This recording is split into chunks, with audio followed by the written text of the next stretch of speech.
What happens when a woman in a $200,000 car deliberately humiliates someone earning minimum wage? She thought no one would care. She thought wrong. Because watching from across the street was a man who controlled half the city's real estate empire, and he never forgot a face. This is the story of Sandra Davies, a single mother who cleaned office buildings for a living, and Eva Sylvester, a socialite who learned the hardest lesson of her life. Cruelty never goes unnoticed. What started with a splash of dirty water would end with one woman rising to heights she never imagined, and another falling further than she ever feared. Before this story takes a turn no one sees coming, take a second to subscribe to Against All Odds Stories.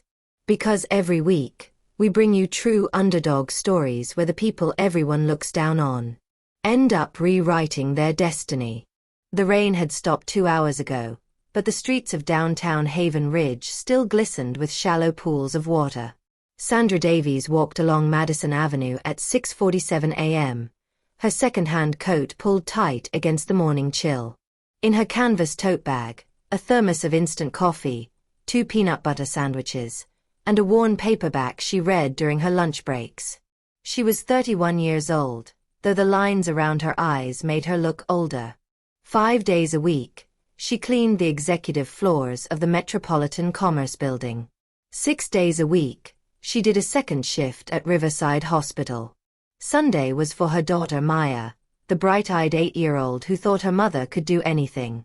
Sandra didn't feel like she could do anything. Most days, she felt like she was barely holding on. As she approached the crosswalk at 5th and Madison, she heard the engine before she saw it. A deep, powerful purr that spoke of German engineering and unlimited budgets. The pearl-white Bentley Bentayga came around the corner fast. Too fast for a residential street at dawn. Sandra stepped back instinctively, but she wasn't fast enough. The SUV's front wheel hit the puddle at full speed. A wall of brown water erupted upward, drenching Sandra from chest to knees. Her coffee thermos flew from her hands. Her bag hit the pavement. And for one frozen second, she just stood there, soaked and shaking. The Bentley slowed, but it didn't stop. Instead, the tinted rear window descended halfway. A woman's face appeared, perfectly made up, with arched eyebrows and lips painted the color of fresh blood. "Maybe try staying on the sidewalk, sweetheart," Eva Sylvester called out, her voice dripping with amusement. "Some of us have places to be." Laughter echoed from inside the vehicle. Then the window rose, and the Bentley accelerated away, leaving Sandra standing in a puddle, her uniform soaked, her dignity in tatters.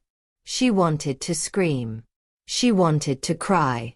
But she had 40 minutes to get to work, and she couldn't afford to be late again. So Sandra picked up her bag, retrieved her thermos, and kept walking. What she didn't know was that someone had seen everything. Across the street, parked in the shadow of an office building, sat a black Mercedes S-Class with tinted windows. Behind the wheel was Marcus Vail, founder and CEO of Vail Holdings, one of the largest private equity firms on the East Coast. He was 43, unmarried, and worth an estimated $3.2 billion.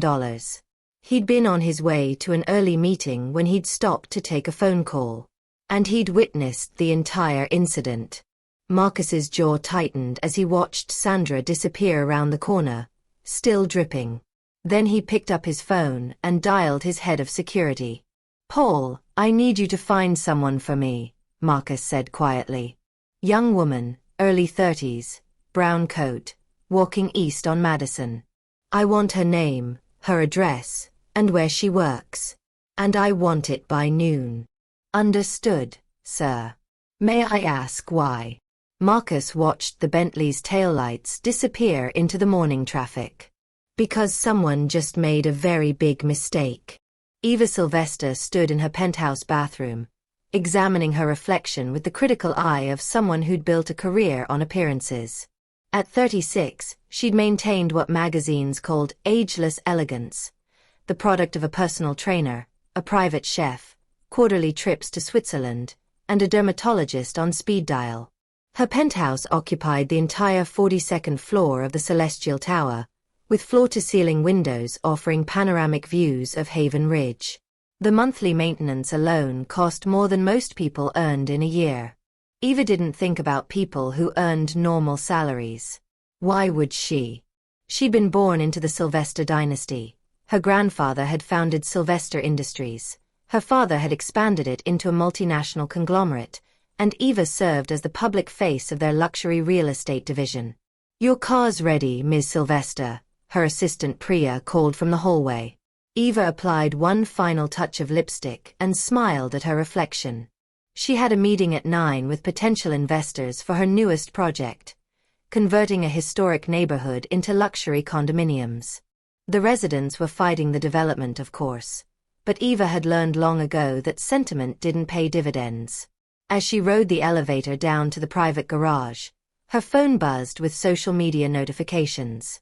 Her Instagram post from last night's charity gala had already garnered 15,000 likes. The photo showed her in a $12,000 gown, champagne glass raised, surrounded by the city's elite. The caption read, "Grateful to give back to those less fortunate. #blessed, #charity gala, #luxury with purpose." Eva didn't see the irony. Her driver, Marcus, no relation to Marcus Vale, though Eva had never bothered to learn his last name, held the Bentley's door open. She slid into the leather seat without acknowledgement. "The Metropolitan Building, Ms. Sylvester?" "Obviously," Eva replied, not looking up from her phone. As they pulled into traffic, Eva had already forgotten about the woman she'd splashed. It had been mildly amusing at the time, but hardly memorable. People like that were everywhere, weren't they? Invisible, interchangeable, irrelevant. She had no idea that her entire world was about to shift. Because 8 blocks away, in an office she didn't know existed, Marcus Vale was reading a dossier that would change everything. Sandra made it to work 17 minutes late, her uniform still damp beneath the spare jacket she kept in her locker. Mr. Chen, the building supervisor, looked her up and down with obvious disapproval. "This is the 3rd time this month, Davies." "I'm sorry, Mr. Chen. There was an incident." "I don't pay you for incidents. I pay you to be here on time." He thrust a clipboard toward her. "Executive Suite, floors 38 through 42. They want everything spotless by 8:30. Board meeting at 9. Sandra took the clipboard and headed for the service elevator, her wet shoes squelching with each step. She'd learned long ago that explaining only made things worse. Better to stay quiet, do the work, and hope tomorrow would be kinder. As she pushed her cleaning cart down the corridor of the 38th floor, Sandra allowed herself one moment of anger. She thought about the woman in the Bentley, laughing as she drove away. She thought about how easy it must be to go through life never worrying about wet uniforms or disappointed supervisors, or whether you'd have enough money for your daughter's field trip. Then she pushed the thoughts away and started cleaning. Meanwhile, 12 floors above her, Marcus Vale sat in the corner office of the Metropolitan Commerce Building, an office he owned, though few people knew it, reviewing the information his team had compiled. Sandra Davies, age 31, Paul, his head of security, reported. Single mother, one daughter age 8. Widowed 3 years ago when her husband died in a workplace accident. No life insurance payout. Company went bankrupt before claims were processed. Works 2 cleaning jobs, 70 hours a week. Lives in a rent-controlled apartment in Riverside. No debt, but no savings either. By all accounts, she's exactly what she appears to be. Someone doing everything possible to keep her head above water. Marcus studied the photograph paper-clipped to the file. It showed Sandra at a school event, smiling beside a young girl with pigtails. Despite the cheap camera and fluorescent lighting, something in that smile caught his attention. It was genuine, unguarded, the kind of smile that couldn't be bought or faked. And the woman in the Bentley? Paul's expression soured. Eva Sylvester. You probably know the name. Her family owns half the commercial real estate in the financial district. She's the VP of Luxury Development at Sylvester Industries. Never married, no children. Known for. He paused, choosing his words carefully, a certain disregard for people she considers beneath her station. Marcus set down the file and turned to gaze out his window. From this height, the city looked orderly, predictable. But he knew better.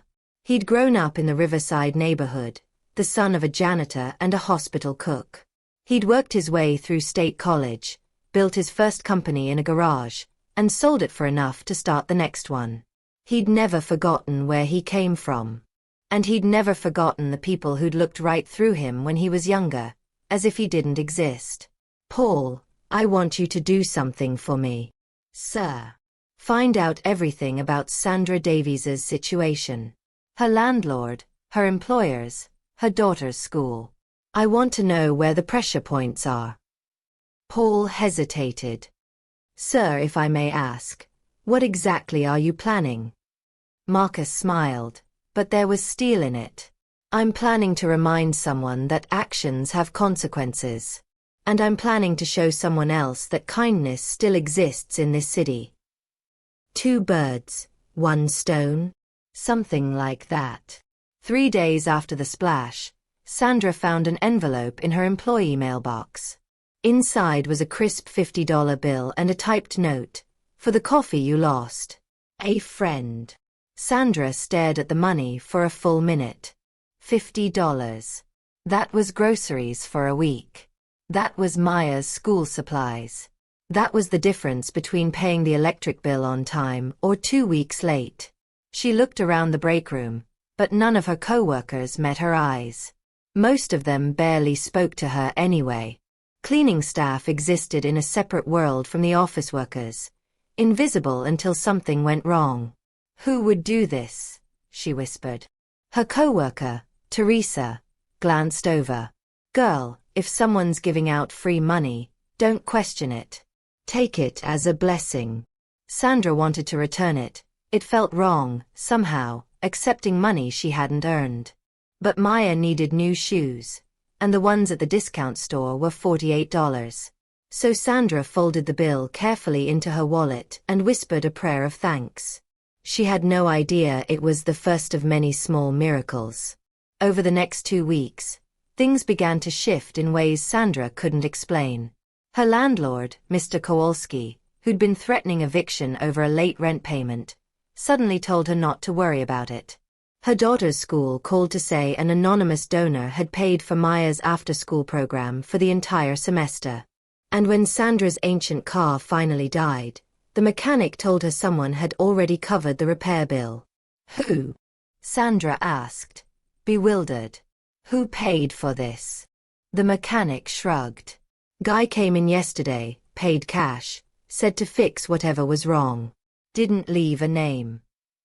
Sandra sat in the waiting area, overwhelmed. This didn't happen to people like her. Good things didn't just fall from the sky. There had to be a catch. There was always a catch. But days turned into weeks, and no one came to collect. No one demanded anything in return. For the first time in 3 years, Sandra went to bed without the crushing weight of panic in her chest. She still worked 70 hours a week. She still ate peanut butter sandwiches for lunch. But the constant terror of one unexpected expense destroying everything had loosened its grip. She didn't know that Marcus Vale had paid her landlord 3 months' rent in advance. She didn't know that he'd quietly funded the after-school program and a dozen other small interventions. She didn't know he'd instructed his team to help without ever revealing his identity. And she certainly didn't know that he'd started visiting the Metropolitan Commerce Building more frequently, always finding reasons to walk past the areas where she worked, studying her from a distance. Marcus told himself he was simply ensuring his investment was sound. That he was monitoring the situation to make certain his money was making a difference. But the truth, which he was only beginning to admit to himself, was more complicated. There was something magnetic about Sandra's quiet resilience. The way she smiled at security guards other people ignored. The way she took pride in her work, even when that work was invisible.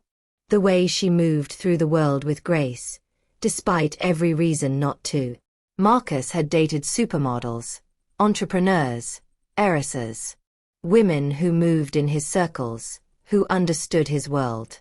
But none of them had ever made him feel the way he felt watching Sandra sing softly to herself while she cleaned, completely unaware she was being observed. Eva Sylvester stood before the City Planning Commission, her presentation perfect, her confidence absolute. On the screen behind her, architectural renderings showed gleaming towers of glass and steel rising from what was currently a neighborhood of modest homes and small businesses. The Riverside Renaissance project represents a $400 million investment in Haven Ridge's future, Eva said smoothly. We're not just building luxury housing, we're revitalizing an entire district. An older woman in the back raised her hand. You mean you're displacing an entire district? Those are people's homes, Ms. Sylvester. Families who've lived there for generations. Eva's smile didn't waver. Progress requires difficult choices. We're offering fair market value for all properties. Those who choose not to sell. She paused delicately. Will find themselves surrounded by construction for the next 3 years. I suspect they'll reconsider. The room erupted in angry murmurs, but Eva barely noticed. Opposition was expected. Opposition could be managed. Opposition could be bought, intimidated, or simply outlasted. What Eva didn't know was that one of the properties she needed for her project was owned by a shell corporation called Riverside Holdings LLC. And Riverside Holdings LLC was owned by Marcus Vale. The rejection letter arrived at her office the next morning. What do you mean they won't sell? Eva snapped at her development director. Everyone sells. It's just a matter of price. They didn't name a price, Ms. Sylvester. They just said the property wasn't for sale at any amount. Eva's perfectly manicured nails drummed against her desk. Without that corner lot, her entire project was compromised. The building designs didn't work.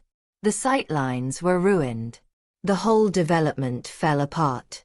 Find out who owns Riverside Holdings. I want a name. I want leverage. I want this handled. But when her team came back with the name Marcus Vale, Eva's confidence faltered for the first time. Marcus Vale didn't need her money. Marcus Vale couldn't be intimidated. Marcus Vale moved in circles even her family couldn't easily access. Get me a meeting with him, Eva ordered. We've tried, Ms. Sylvester. His office says he's not interested in discussing the property. Eva felt something she rarely experienced, genuine frustration. She was accustomed to getting what she wanted. The world had always bent to her will, her family name, her resources. But this man, this self-made billionaire from nowhere, was treating her like she didn't matter. It was infuriating. It was also about to get much worse. Sandra was leaving her second shift at Riverside Hospital when she saw the Bentley again. She recognized it immediately, the distinctive pearl white paint, the personalized license plate that read, Sylvester. Her heart rate quickened. Part of her wanted to turn around, to take a different exit. But she was exhausted, and her bus was coming in 6 minutes, and she refused to let that woman make her afraid. So Sandra walked toward the bus stop, her head high. The Bentley's window descended. Eva Sylvester looked out, and for a moment, there was no recognition in her eyes. Then something clicked. Oh, Eva said, her tone dripping with false warmth. The puddle girl. Still cleaning, I see. Sandra stopped walking. Every instinct told her to stay quiet, to keep moving. But 3 weeks of small miracles had given her something she hadn't felt in years. The sense that maybe, just maybe, she deserved to take up space in the world. I have a name, Sandra said quietly. It's Sandra. Eva laughed, a crystalline sound with edges sharp enough to cut. Of course you do. Listen, Sandra, I'm actually glad I ran into you. I'm trying to locate someone, a property owner in this neighborhood. Marcus Vale. You wouldn't happen to know him, would you? Sandra frowned. The name was vaguely familiar, but she couldn't place it. No, she said. Why would I? Oh, no reason. It's just that he seems to have taken an interest in this area. Very sudden. Very peculiar. Eva's eyes narrowed. Almost like someone pointed him in this direction. I don't know what you're talking about. Of course you don't. Eva's smile was ice.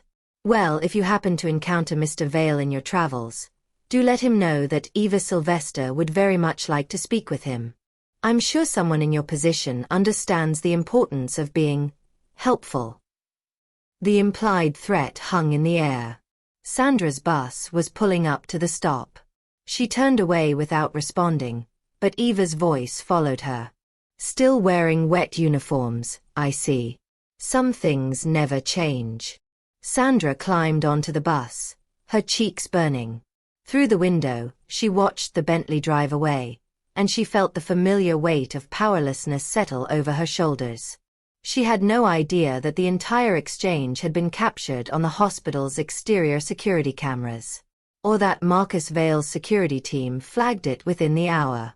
Or that Marcus, watching the footage in his office, felt his carefully controlled anger finally tip into something more dangerous. He'd been patient. He'd been subtle. He'd worked behind the scenes, content to help without acknowledgement. But watching Eva Sylvester threaten Sandra, even indirectly, changed the equation. Some people, Marcus thought, only learned through consequences. And it was time Eva Sylvester learned hers. Sandra arrived at the Metropolitan Commerce Building on Monday morning to find Mr. Chen waiting by her locker.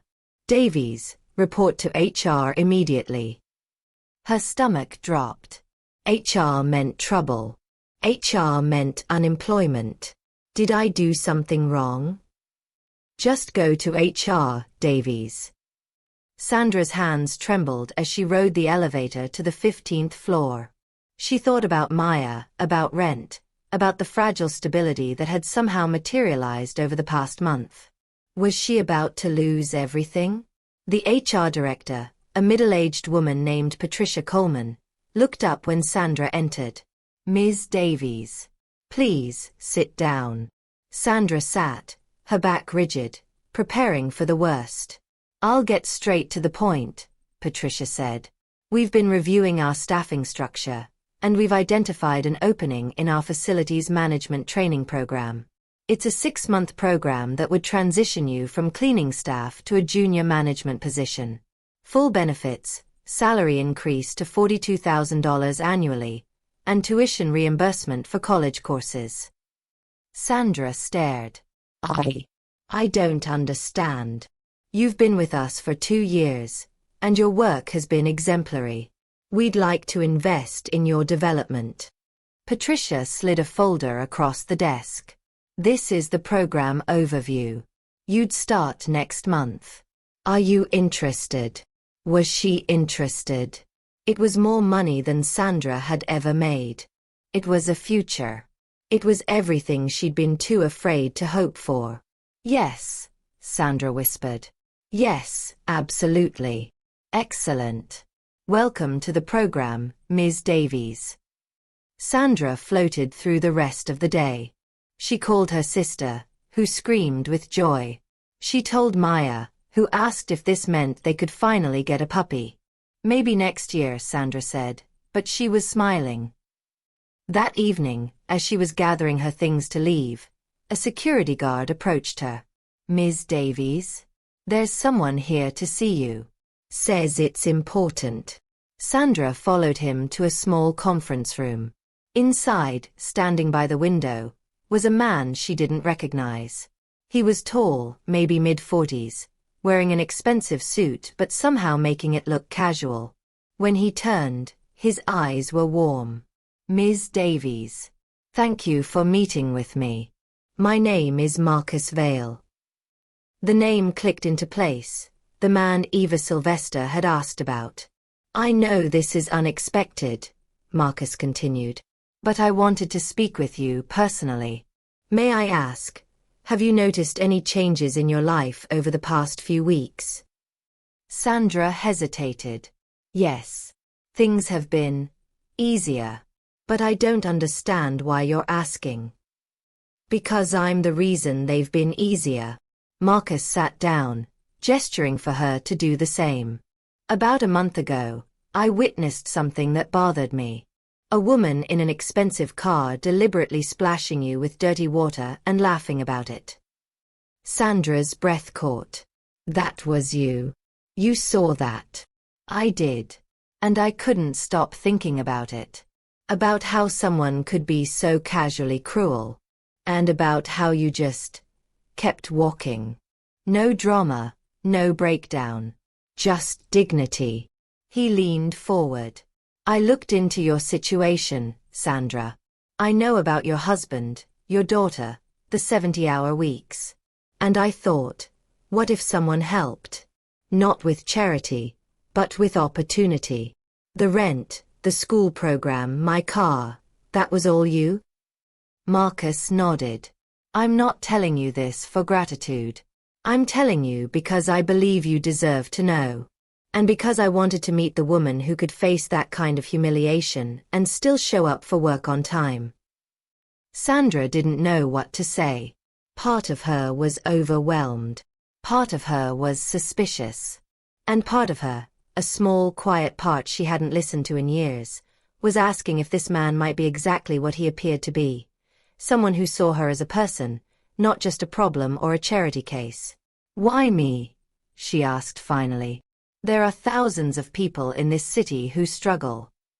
Because I can't help everyone, Marcus said honestly. But I can help you. And maybe by helping you I can remind myself, and maybe someone else, that how we treat people matters. That cruelty has consequences. And that kindness can be revolutionary. He stood, extending his hand. No strings, Sandra. You earned that promotion. You earned everything that's coming your way. I'm just removing some of the obstacles. Sandra shook his hand, her eyes bright with unshed tears. Thank you, she whispered. I don't know how to repay you. Be happy. Thrive. Show your daughter that hard work and integrity matter. Marcus smiled. That's payment enough. Eva Sylvester's world began to unravel in small, infuriating ways. First, 3 investors backed out of the Riverside Renaissance project, citing concerns about community impact. Then the City Planning Commission announced a 6-month delay in approvals, pending additional environmental review. Then her father called her into his office for what he termed a serious conversation about judgment. The Vale situation is damaging our reputation, Richard Sylvester said bluntly. He's turned this into a cause. Preservation groups are rallying around him. The media is portraying us as heartless developers. And your presentation to the Planning Commission, Eva, you practically dared them to oppose us. I was being honest about the economic reality. You were being arrogant. And arrogance, my dear, is something we can afford in private but never in public. He leaned back in his chair, studying his daughter with disappointment. I'm removing you from the Riverside project. Catherine will take over. Eva felt the ground shift beneath her feet. You're putting Catherine in charge? She's been with the company for 3 years. And she understands something you've forgotten. Real power lies in making people want to help you, not fear you. Richard's tone softened slightly. You're talented, Eva. But you've let your privilege make you lazy. You think your last name is enough. It's not. For the first time in her life, Eva Sylvester felt something close to panic. Her identity was wrapped up in being the best, the brightest, the one everyone admired. Without that, who was she? That evening, Eva did something she almost never did. She drove through Riverside, the neighborhood she'd planned to demolish and rebuild. She saw children playing in small parks. She saw elderly couples sitting on their porches. She saw corner stores and community gardens and modest homes where families had lived for generations. And for just a moment, she felt something uncomfortable. Shame. But old habits die hard.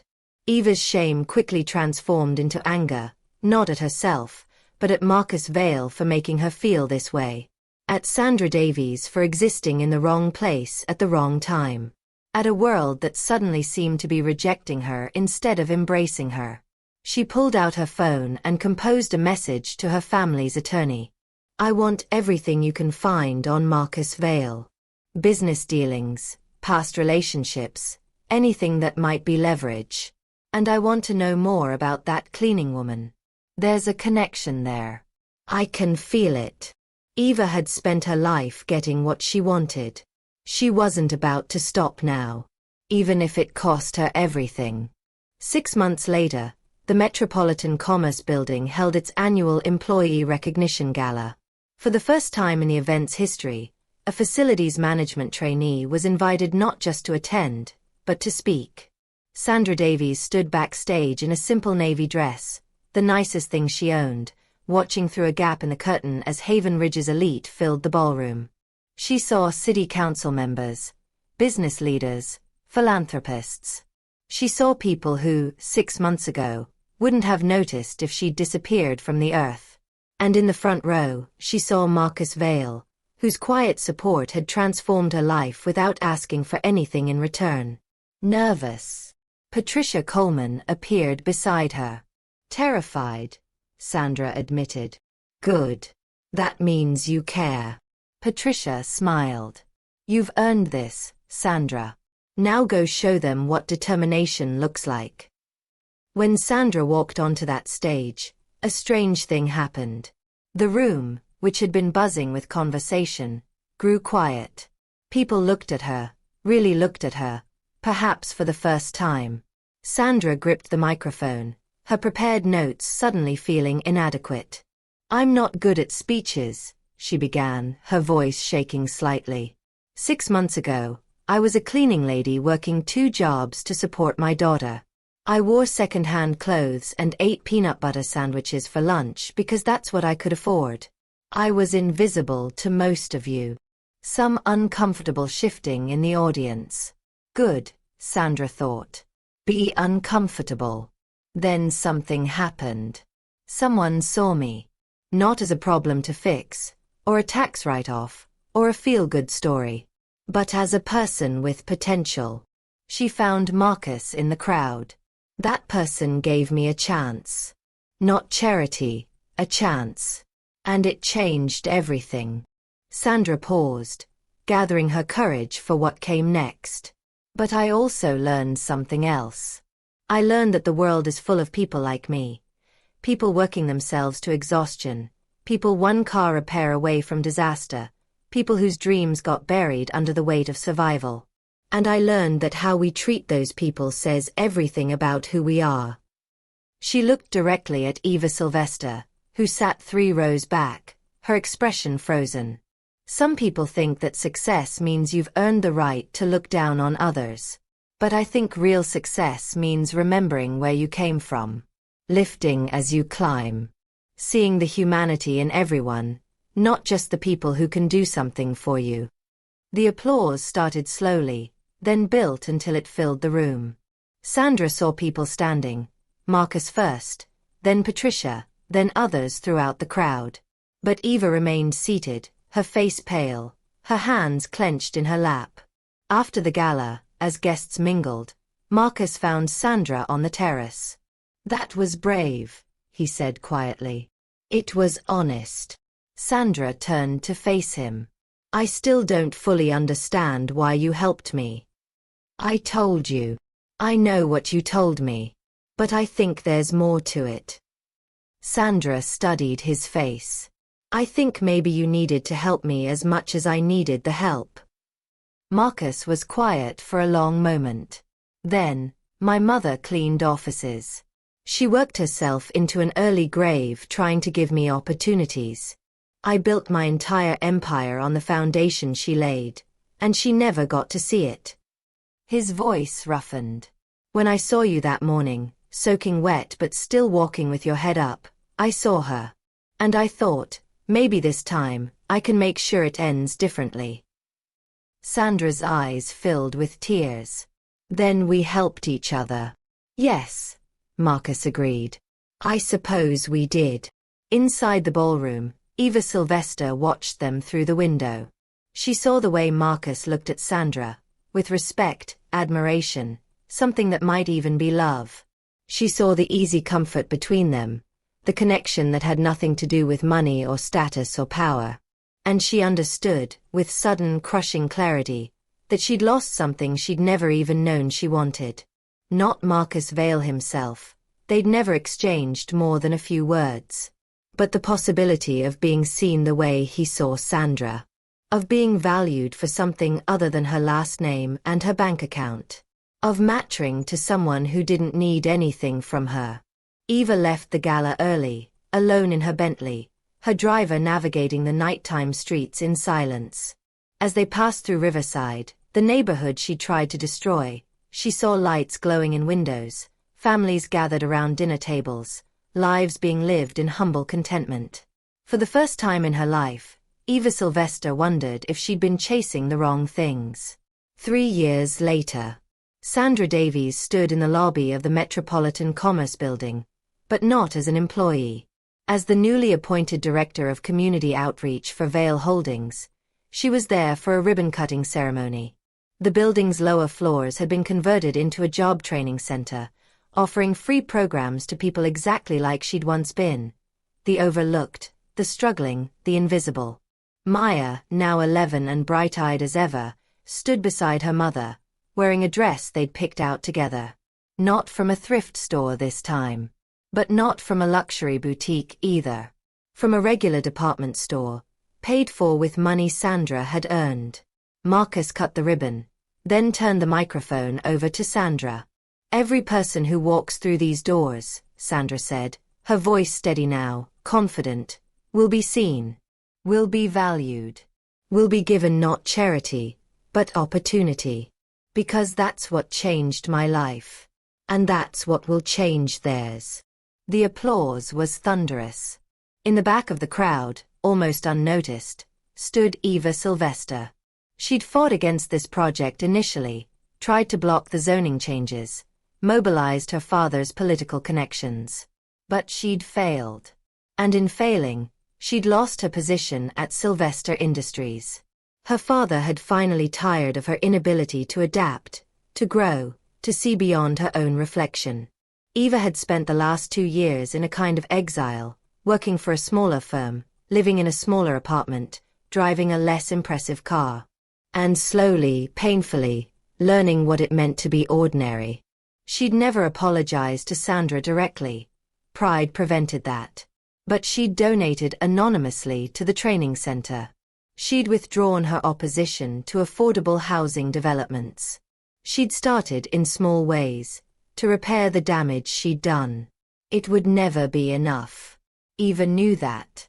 But it was something. As the ceremony ended and people began to disperse, Sandra caught sight of Eva in the crowd. Their eyes met for just a moment. Eva expected anger, or triumph, or gloating. Instead, Sandra simply nodded. An acknowledgement. Perhaps even, in time, the possibility of forgiveness. It was more than Eva deserved. And it was everything she'd needed. That night, Sandra tucked Maya into bed in their new apartment. Not luxurious, but spacious and safe and theirs. As she turned out the light, Maya asked the question she'd asked 100 times before. "Mom, do you think things happen for a reason?" Sandra thought about a splash of dirty water on a cold morning. About a stranger who'd chosen to care. About how cruelty and kindness could both ripple outward in ways no one could predict. "I think," she said slowly, "that bad things happen and good things happen, and what matters is what we do with them. We can let bad things make us bitter. Or we can let them show us what needs to change." And we can let good things make us grateful. Or we can let them inspire us to pass that goodness along. Like Mr. Vale helped you, and now you help other people. Exactly like that. Maya snuggled deeper into her blankets. When I grow up, I want to be like you. Sandra kissed her daughter's forehead, her heart full in a way she'd once thought impossible. When you grow up, she whispered, be better than me. Be kinder than the world expects. Be stronger than your circumstances allow. And remember, no one is invisible. Everyone matters. Everyone deserves to be seen. Later, sitting on her small balcony with a cup of tea, Sandra looked out over the city. Somewhere out there, Marcus was probably working late, building his empire while trying to make it mean something. Somewhere out there, Eva was perhaps looking in a mirror and seeing a stranger she was learning to know.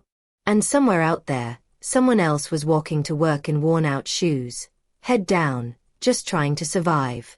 Sandra made a silent promise to that person, whoever they were. I see you.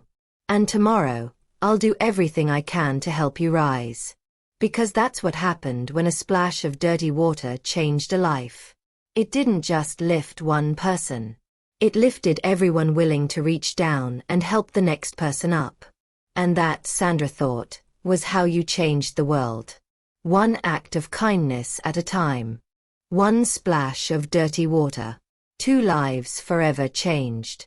All because someone was watching. Sandra started invisible. Just another cleaner no one noticed. Eva started untouchable. A woman who thought her last name made her invincible. 3 years later, everything had reversed. Not because of luck.